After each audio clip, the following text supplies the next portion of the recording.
Amigos, meu nome é Vinícius Talon e neste vídeo abordarei a nova súmula do STJ. É a súmula 630, que trata do tráfico de drogas e também da confissão espontânea, que é uma atenuante da pena.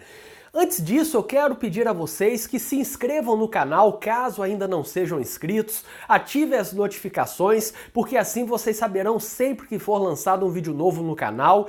E caso você goste do vídeo, também curta e compartilhe, publique nas redes sociais, grupos do WhatsApp, enfim. E assim você saberá mais sobre o meu trabalho, inclusive sobre o próximo vídeo que eu farei acerca de uma nova súmula do STJ também. Tem mais uma súmula que fará parte do próximo vídeo. Pois bem, sobre essa súmula 630 do STJ, isso que vocês estão vendo aqui é o meu site, viniciustalon.com.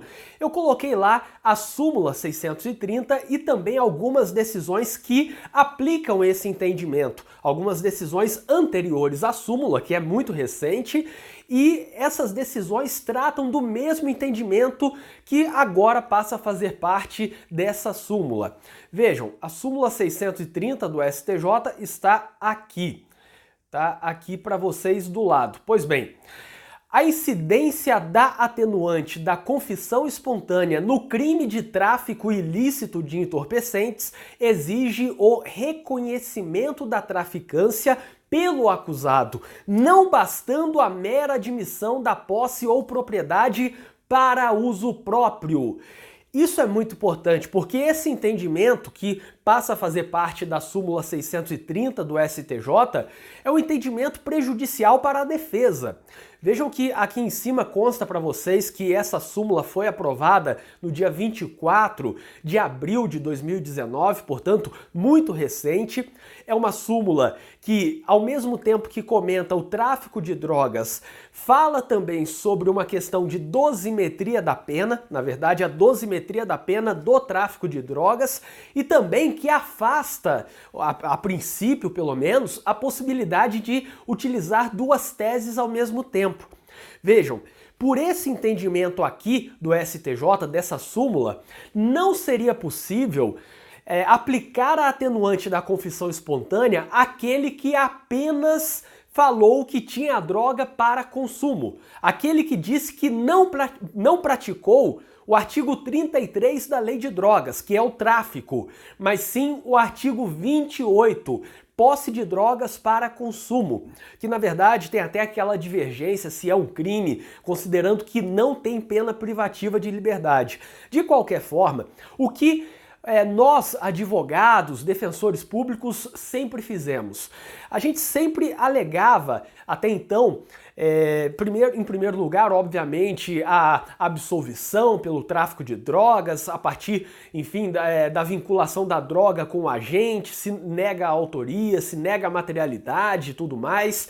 E também colocávamos como pedido subsidiário a desclassificação para o artigo 28 da Lei de Drogas. Isso é algo básico, você coloca o pedido de absolvição e coloca o pedido subsidiário para desclassificar para o artigo 28 da Lei de Drogas. Então, tem uma denúncia pelo artigo 33 e você requer a desclassificação para o artigo 28. Com isso, sai do tráfico de drogas, que é um crime, tem uma pena altíssima, é um crime equiparado a hediondo e com isso você vai para o artigo 28, que não tem pena privativa de liberdade, permitiria a transação penal, não tem nenhuma chance de ser preso pelo artigo 28 da Lei de Drogas e prescreve muito mais rapidamente.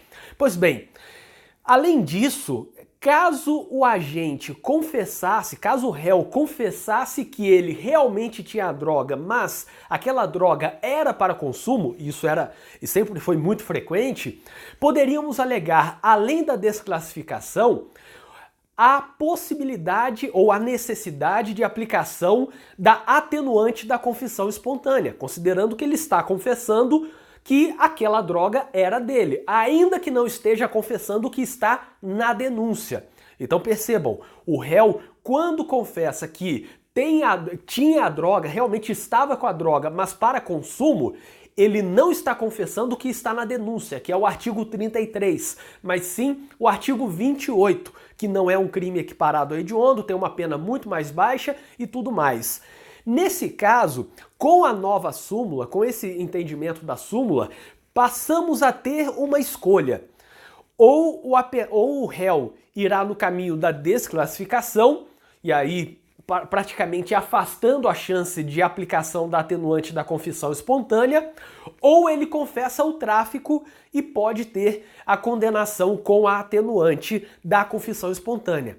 Em outras palavras, no momento do interrogatório, na hora de orientar o réu para o interrogatório, o advogado tem que explicar corretamente o seguinte: temos duas opções aqui, além de todas as outras opções, obviamente, podemos alegar, enfim, negativa de autoria, negativa de materialidade, que a droga não era dele, que várias coisas que podemos alegar, que não tinha balança de precisão, plástico ou qualquer coisa que demonstre a materialidade da traficância, mas podemos ir para um lado ou para o outro. Para um lado, falamos que aquela droga que estava com o réu, ou na casa do réu, ou no carro do réu, enfim, que está ligada a ele, na verdade era uma droga para consumo. Isso será aferido, obviamente, o artigo 28 até explica um pouco sobre isso, será aferido pela quantidade, pelas circunstâncias da apreensão, pelo histórico do réu, se ele já teve outros processos e tudo mais. E nesse momento, se vamos para o lado da desclassificação, significa que caso o réu seja condenado, ele será condenado, se essa tese funcionar. Caso seja condenado, será condenado pelo artigo 28, ou seja, não tem pena privativa de liberdade, é uma opção. Por outro lado, e aí, ainda de acordo com essa súmula, temos a outra opção, e a outra opção seria a seguinte: confessa o tráfico de drogas, e aí está admitindo a prática de um crime que tem uma pena altíssima, equiparado a hediondo, e ao confessar será condenado com a aplicação da atenuante da confissão espontânea, que dependendo do caso não terá nenhum efeito prático.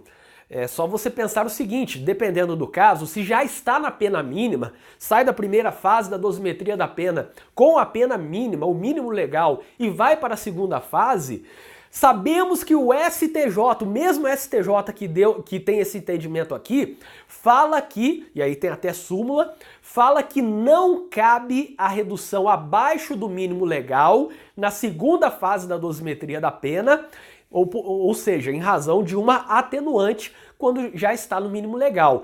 Em outras palavras, para o STJ, a atenuante não pode levar a pena abaixo do mínimo legal, e esse entendimento é aplicado por todos os tribunais. Assim, a gente tem que fazer uma escolha mental e tem que ter a estratégia. Porque se o réu tem bons antecedentes, se a pena base, aquela pena da primeira fase, provavelmente ficará no mínimo legal, a confissão será um tiro no pé, porque ele vai estar confessando, em outras palavras, facilitando o trabalho da condenação, da acusação para condenar, vai facilitar a materialidade e a autoria, e ao mesmo tempo ele não terá nenhuma recompensa jurídica. Enfim, pode ter uma recompensa moral, o fato de estar confessando, mas não terá recompensa jurídica, porque a pena dele não será menor se chegar na segunda fase já no mínimo legal. Aquela atenuante o juiz vai colocar na sentença. Reconheço a confissão espontânea, entretanto a pena já está no mínimo legal nesta segunda fase da dosimetria, logo deixo de diminuir a pena. Ou seja, o juiz está falando que, se fosse possível, aplicaria a atenuante da confissão espontânea, porque ela realmente teve a confissão, mas não posso reduzir abaixo do mínimo legal, ainda que tenha divergência doutrinária, mas na jurisprudência é pacífico. Então, nesses casos, não valeria a pena confessar. Estaria abrindo mão da tese de desclassificação, da tese de absolvição, e o réu estaria confessando no interrogatório para ser condenado sem receber nenhuma vantagem por isso. Caso pela imaginação que você tenha em relação à dosimetria da pena, considerando antecedentes, considerando conduta social, personalidade, circunstâncias, motivos, enfim, consequências do crime e tudo mais, caso a partir disso você considere que vai chegar na segunda fase da dosimetria da pena no mínimo legal. Daí a confissão não vale a pena.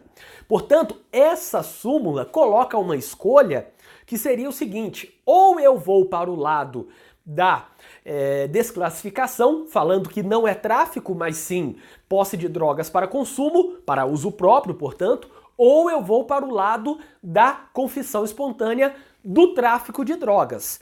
Essa súmula diz que não seria possível aplicar a atenuante da confissão espontânea quando o réu acusado por tráfico de drogas confesse que tinha droga para consumo. Ou seja, ele está confessando parcialmente, ele não está confessando que eu realmente tinha droga para vender, para comercializar, para exportar, importar, etc., distribuir. Não. Eu tinha a droga, mas era para usar. Se ele fala isso, ele não está confessando o artigo 33, ele está confessando o artigo 28. E aí, por essa súmula, não poderia aplicar a atenuante da confissão espontânea. Poderia desclassificar, tudo bem, dependendo do conjunto probatório, somado ao interrogatório, somado a tudo que foi produzido, aquela confissão pode fazer com que desclassifique. E aí, pela minha experiência, a mera confissão do artigo 28 não gera desclassificação. Na verdade, tem que ter outros elementos, tem que ter demonstrar muito bem as circunstâncias da apreensão, o que outras testemunhas falaram, o que os policiais falaram. Então, a mera confissão por si só, a mera confissão de que não praticou o 33, mas sim o 28, não é suficiente para fazer essa desclassificação. E por essa súmula também não seria possível, ao confessar o 28 e não o 33, não seria possível aplicar a atenuante da confissão espontânea. Percebam que é um entendimento ruim para a defesa, porque está exigindo a confissão total do que está na denúncia. Total do que está na denúncia. Por outro lado, poderíamos imaginar uma outra situação. Se o juiz desclassifica de fato, se o juiz, portanto, pegando aquela denúncia pelo artigo 33, ele olha, vê a confissão do réu pelo artigo 28 e o juiz desclassifica para o artigo 28. Até com base na confissão do acusado. Aí teríamos a seguinte situação: o juiz deveria condenar pelo artigo 28, fazendo a desclassificação, portanto, e nesse caso ele considerou a confissão para fazer essa desclassificação, para fazer uma condenação por crime diverso. Logo, deveria desclassificar e aplicar a atenuante ao mesmo tempo, porque aí não é essa situação aqui, não entra nessa situação da súmula. A situação da súmula é quando o réu é denunciado pelo artigo 33, confessa o artigo 28 e é condenado pelo artigo 33. Aí a dúvida seria: pode aplicar a atenuante da confissão nesse caso, denunciado pelo 33, confessou o artigo 28, que é um crime menos grave, uma infração penal menos grave, e foi condenado pelo 33, e não por aquilo que confessou. Nesse caso, poderia aplicar a atenuante da confissão espontânea? A súmula diz que não. Eu entendo que poderia, caso estivesse em dúvida, por exemplo, a autoria. Então, se o réu, com a sua confissão, fala que sim, aquela droga era minha, até agora não tinha nada ligando o réu à droga. Até agora não tinha nada demonstrando que a droga era do réu. Então ele poderia negar a autoria daquele crime. Só que se ele confessa que a droga era dele e, portanto, ele estaria praticando aquela conduta criminosa, mas, na verdade, estaria praticando o artigo 28, o juiz vai considerar essa confissão de autoria. E é isso que exige o Código Penal. O Código Penal exige, para a aplicação da atenuante da confissão espontânea, a confissão da autoria do crime, autoria da ação criminosa. Portanto, o que eu quero dizer aqui é basicamente o seguinte: divergindo um pouco dessa súmula, eu considero que se o réu confessa crime diverso, se ele confessa o artigo 28 num processo que apura o artigo 33, mas mesmo assim o juiz considera essa confissão para condenar, vinculando, por exemplo, partindo da compreensão sobre a autoria que o réu confessou a autoria, que aquela droga é dele e tal, a súmula não é aplicável. Porque nesse caso, tem que aplicar a atenuante da confissão espontânea. Se o juiz considerou aquela confissão para condenar, ainda que pelo crime que está na denúncia e não por aquilo que ele confessou, tem que aplicar a atenuante da confissão espontânea. Aí eu até lembro vocês que eu já falei em outros vídeos sobre aquela retratação, sobre a retratação da confissão. O réu que confessou na fase policial e depois se retratou em juízo. Há o entendimento do próprio STJ, no sentido de que, se tem essa retratação, mas o juiz considerou o interrogatório lá da fase policial na hora de condenar na sentença, tem que aplicar a atenuante da confissão espontânea. Então aqui, na minha opinião, essa súmula está equivocada nesse ponto, por dar uma regra única, quando na verdade pode ter essa exceção. Pode ter a seguinte exceção: se o réu confessa a prática do 28 e não do artigo 33, se aquela confissão é utilizada pelo juiz para condenar, avaliando, por exemplo, que aquilo demonstra a autoria que até então não estava demonstrada, o juiz tem que aplicar a atenuante da confissão espontânea. Não se trata de uma confissão parcial quanto à autoria nesse caso, porque ele está confessando que a droga era dele, a propriedade ou a posse da droga. E isso, se é utilizado pelo juiz, tem que pesar em favor do acusado. Pois bem, temos várias decisões, estão aqui no meu site, várias decisões, por exemplo, uma de 2017, está aqui, em que o próprio STJ analisou essa questão, já vinha entendendo assim, do jeito que eu estou falando, do jeito que a súmula fala, melhor dizendo, quando o STJ disse aqui, ó, a confissão espontânea pela prática de uso de drogas não enseja a aplicação da referida atenuante se o réu foi condenado por tráfico de drogas. Ou seja, já aqui nessa decisão de 2017, o STJ estava falando que se o réu confessa que tinha droga, mas para uso de drogas e não para traficância, então não aplica a atenuante da confissão espontânea caso ele seja condenado, por tráfico de drogas. E lembrando, se ele for condenado pela posse, como eu disse antes, se ele for condenado pelo uso de drogas, a partir da confissão dele quanto ao uso de drogas, aí temos a desclassificação e também a atenuante. Eu espero que vocês tenham gostado deste vídeo. Se vocês quiserem olhar um pouco mais essa súmula, as decisões sobre a súmula, tem várias aqui no meu site, viniciustalon.com. É só vocês entrarem no link que está na descrição deste vídeo. Lá vocês encontram, enfim, várias decisões, vários comentários sobre a jurisprudência do STJ. Se você gostou do vídeo, inscreva-se no canal e ative as notificações, porque assim você saberá sempre que for lançado um vídeo novo aqui no canal. E na descrição deste vídeo eu deixarei um link com várias coisas úteis, como por exemplo uma lista de transmissão para receber meus artigos e vídeos diariamente no WhatsApp. Além disso, você vai encontrar artigos, vídeos, livros de minha autoria, contato para palestras, cursos em que eu leciono, livros que eu indico e muito mais. O link está na descrição deste vídeo e eu peço que você compartilhe o vídeo. Até o próximo!